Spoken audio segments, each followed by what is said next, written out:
સુરતમાં શીતલ રેસ્ટોરન્ટમાં થયેલા ફૂડ પોઈઝનિંગ કાંડ બાદ આરોગ્ય વિભાગ એક્શનમાં આવ્યું હોય તેમ શહેરના તમામ 9 ઝોનમાં ફૂડ સેફટી વિભાગ દ્વારા હોટલ અને રેસ્ટોરન્ટનું સઘન ચેકિંગ કરવામાં આવ્યું છે. તો તપાસ દરમિયાન 330 હોટલ રેસ્ટોરન્ટમાં તપાસ કરી 208 નોટિસ ફટકારવામાં આવી છે.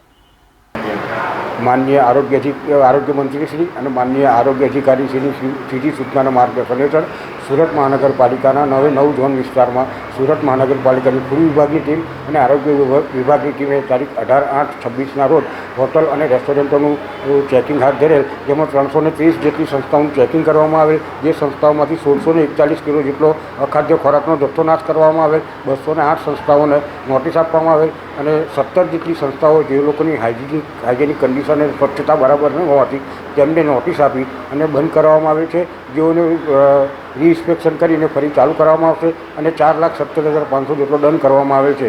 તેમજ માનનીય આરોગ્ય મંત્રીશ્રીની સીધી સૂચના હેઠળ હવે પછીના દિવસોમાં, આગામી દિવસોમાં દિવાળી, રક્ષાબંધન જેવા પવિત્ર તહેવાર આવતા હોય, દૂધનો માવો, મીઠાઈઓ વગેરેનું સતત ચેકિંગ કરવાની કાર્યવાહી હાથ ધરવામાં આવનાર છે.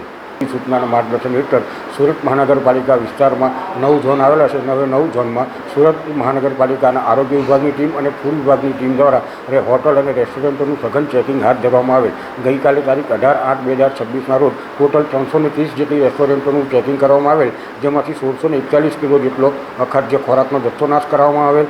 208 જેટલી સંસ્થાઓને નોટિસ આપવામાં આવેલ. 17 જેટલી સંસ્થાઓને તેમની સ્વચ્છતા અને હાઇજેનિક કન્ડિશન બરાબર ન હોય તેમને બંધ કરવામાં આવે છે. જેઓનું તેનું સુધારા વધારા કર્યા બાદ રીઇન્સ્પેક્શન કરવામાં આવશે અને તેમને ચાલુ કરવાની મંજૂરી કરવામાં આવશે. તેમજ 4,70,500 રૂપિયા જેટલો દંડ કરવામાં આવેલ છે. તેમજ આગામી દિવસોમાં રક્ષાબંધન, જન્માષ્ટમી, દિવાળી જેવા પવિત્ર તહેવારો આવતા હોય, લોકો દ્વારા મીઠાઈ, માવો વગેરેનો મોટા પ્રમાણમાં ઉપયોગ કરવાનો હોય તે મીઠાઈના, માવાના વગેરેના સેમ્પલો અને તેની સતત ચકાસણીની કાર્યવાહી હાથ ધરવામાં આવનાર છે.